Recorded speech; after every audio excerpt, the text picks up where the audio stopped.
When something is hydrophilic, that means it is attracted to water. Like hydro means water, philic means like or to love. So it attracts water.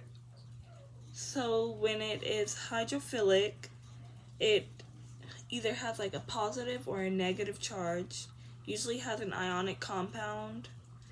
It's more often than not like polar.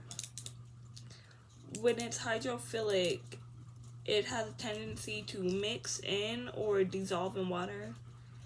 Kind of imagine you're boiling pasta or running a hot bath, and you pour like salt or bath salt into the tub, and you stir it up really good, and all of a sudden you don't feel the grittiness of the salt. That would be hydrophilic. Salt is a good example of this.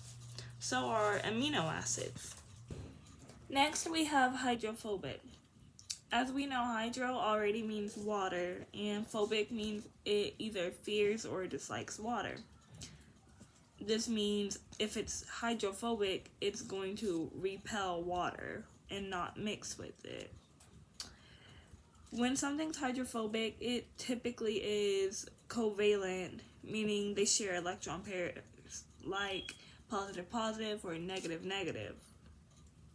They have an even charge and are ionized. When it's hydrophobic, it repels water and usually like clumps together and becomes surrounded by the water. Like, say you have your fat and stuff, and then the water will be all around it. An example of this would be kind of like, say you're cooking with, water, or you're frying an egg and stuff. You use some olive oil or some bacon fat to fry that egg, because sometimes we just do it like that.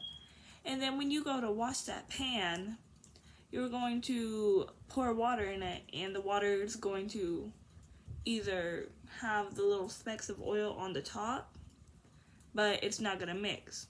Another example would be like, pour some water in a glass and then pour oil on top. They're not going to combine. One's going to sit on top of the other. So that would be an example of hydrophobic, while the salt, as we talked about, would mix evenly with that water.